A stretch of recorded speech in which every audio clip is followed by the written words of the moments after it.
అమ్మాయి పుడితే ఈ పేరు, అబ్బాయి పుడితే ఆ పేరు పెట్టాలంటూ తెగ మురిసిపోయారా దంపతులు.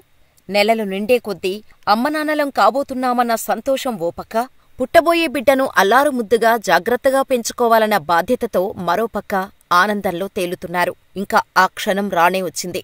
భార్యకు నొప్పులు రాగానే ఆస్పత్రికి తీసుకువెళ్లాడు. కాని కన్న కలలన్నీ కల్లలుగా మిగిలిపోయాయి. పుట్టిన బిడ్డ చనిపోయిందని డాక్టర్లు చెప్పేశారు. అంతే, ఆ దంపతుల గుండె ముక్కలైంది. దేవుడా, ఏంటి నీ లీల అంటూ కన్నీరు మున్నీరయ్యారు. బహుశా వీరి మొరను ఆ దేవుడు ఆలకించాడో ఏమో. చనిపోయిన బిడ్డలో కదలికలు వచ్చాయి. అసలు ఇది ఎలా జరిగిందంటూ వైద్యులు సైతం ఆశ్చర్యపోయారు. ఇంతకీ ఆ తర్వాత ఏం జరిగింది? ఈ అద్భుతమైన ఘటన ఎక్కడ జరిగింది? Watch the story. అనకాపల్లి జిల్లా చీడికాడ మండలం కండివరం గ్రామానికి చెందిన రమ్యకు పురిటినొప్పులు రావటంతో విశాఖపట్నం కేజీహెచ్లో చేర్పించాడు భర్త వెంకట్రావు. ఆరోగ్యం సరిగ్గా లేదని డాక్టర్లు చెప్పటంతో రమ్యను గైనిక్ వార్డులో అడ్మిట్ చేశాడు.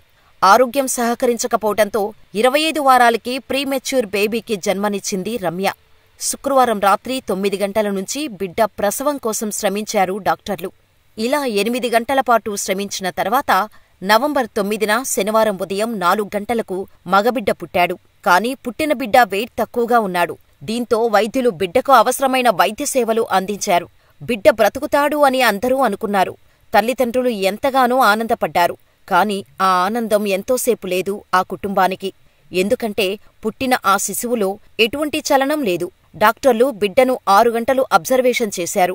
ఎటువంటి కదలికలూ లేవు. ఇక చేసేదేమీ లేక బిడ్డకు ఊపిరిపోయిందని పేరెంట్స్కు డాక్టర్లు సమాచారమిచ్చారు. బిడ్డ చనిపోయినట్టు ఆస్పత్రి రికార్డ్స్లో ఎంట్రీ చేసి శిశువును తండ్రికి అప్పగించారు. మరణించిన బిడ్డను తీసుకున్న తండ్రి అంత్యక్రియలు జరిపించేందుకు బరువెక్కిన గుండెతో ఇంటికి బయలుదేరాడు. అప్పుడే ఓ మిరాకిల్ జరిగింది. అంబులెన్స్ ఎక్కిన తండ్రి ఒడిలో ఉన్న శిశువులో కదలికలు గుర్తించాడు. వెంటనే ఆ తండ్రి అప్రమత్తమై హుటాహుటిన కేజీహెచ్కు తరలించాడు. అప్రమత్తమైన డాక్టర్లు పీడియాట్రిక్ ప్రత్యేక డాక్టర్లకు కేసును అప్పగించారు. తల్లిదండ్రుల్లో మళ్లీ ఆనందం వికసించింది. ప్రస్తుతం ఆ బిడ్డ కేజీహెచ్ పిల్లల ప్రత్యేక వైద్య విభాగంలో చికిత్స పొందుతున్నాడు. ఆరోగ్యం నిలకడగా ఉంది. అయితే దీన్ని సస్పెండెడ్ యానిమేషన్గా చెబుతున్నారు వైద్యులు. నెలలు నిండకుండానే పుట్టి బరువు కిలో కంటే తక్కువగా ఉంటే ఆ శిశువు ప్రాణాలతో కోలుకునే అవకాశాలు చాలా తక్కువ.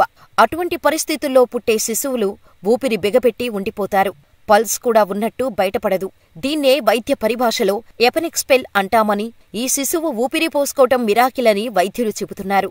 శిశువు తండ్రి వెంకట్రావు ఆనందంతో ఉక్కిరిబిక్కిరి అవుతూ, పుట్టినప్పుడే నా బిడ్డకు చలనం లేదు. శిశువును నాకు వైద్యులు అప్పగించారు. ఇంటికి బయలుదేరా. శిశువులో చలనం వచ్చినట్టు గుర్తించి మళ్లీ ఆస్పత్రికి తీసుకువచ్చా. వెంటనే స్పందించి డాక్టర్లు అత్యవసర వైద్యం అందించారని, బిడ్డకు మిరాకిల్గా జీవం వచ్చి కదలికలు మొదలయ్యాయి. అదే మిరాకిల్తో త్వరగా కోలుకోవాలని ఆనంద బాష్పాలు చిందించాడు శిశువు తండ్రి వెంకట్రావు.